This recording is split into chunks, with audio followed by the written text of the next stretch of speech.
We need firstly to begin to address not the white man that is outside, but the white man who now lives here.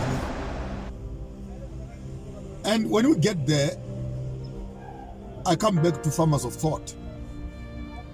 You own the estate of the mind, the estate of reproduction, and the estate of the land. But on the upper side, the estate of the mind, which is your land between your two ears, you cannot allow illegal immigrants to come here and take ownership here and plant here and harvest here. Then the rest of the body becomes a servant of those. And whoever, the law of farming says, whoever farms on a land has got the right to harvest from it. That's the law of farming. The one who put a seed has a right to harvest on that land. I'm speaking at an intellectual level. Whoever invests and plants in your mind has a right to harvest from that mind. That's how you control people. If I come to you with a religious seed and say Jesus is coming again, when is he coming? Very soon. I have a right of coming to you a few days later and say, but what are you doing? But I told you yesterday that Jesus is coming. You can't be investing in long-term businesses because we're going to be going home soon. We're going home very soon. Why are you doing it? Because I've already given you an idea which you have accepted.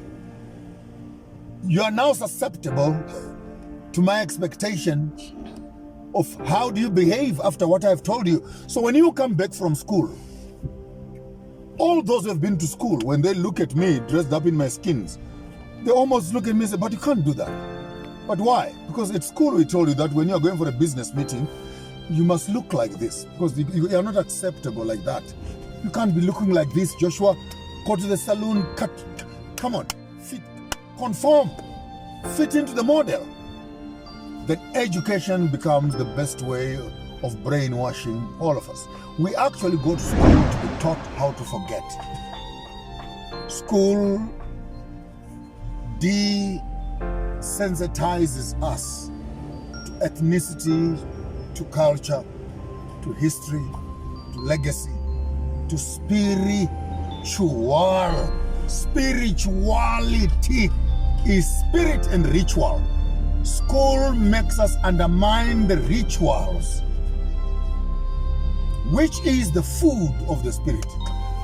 Guys, I wish I could, maybe the spirit will interpret this into your spirit. Then you will hear me after the show. Exactly what am I saying? There's no way you can be talking about spiritual without putting emphasis on rituals. And many of us who have become Christians, we think we are Christians. No, we are not Christians. You are ritual people who now believe in drinking the blood of Jesus and eating his flesh makes you more divine than going to the river and washing your body in clean water. And then I ask a question, is Christianity based on the pagan practice of human sacrifice? And Christians lose their heads. Like what I'm saying is becoming profanity. I have become, no, but let's go slowly. You go to church every weekend and you are told to open up your mouth, and the bishop will be standing there and he says, here is the body of Jesus. Transubstantiation, evocation of bread and wine into the substance of what it must be. Literally speaking, this religion then teaches that if Jesus was here, we should be eating his body and drinking his blood. So you find an African who is sitting in a river, you say he's pagan. He's worshipping trees. He's worshipping the sea serpents. Then you go to church on Sunday and you can voluntarily open up your mouth to eat the flesh of a human being and drink his blood. And when you are coming from church, you feel like you are superior.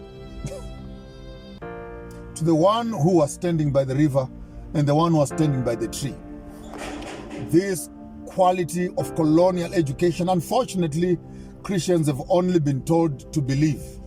They've not been told to think of the thought patterns of what is it, where is this religion and practices and rituals coming from, and what is the basis of these rituals that we now practice in the shadow of becoming superior human beings, as above the culturalists, the Buddhists, and the African traditions. And hence, spirituality is, sorry for the language, I'll apologize ahead because I know what I'm going to say is a bit vulgar, but Christianity is a prostitute of colonialism, because it is the training ground which massages and softens the minds of the Africans, so that by the time the colonial master comes, he finds their client well-dressed, well-taught, they are now ready for business.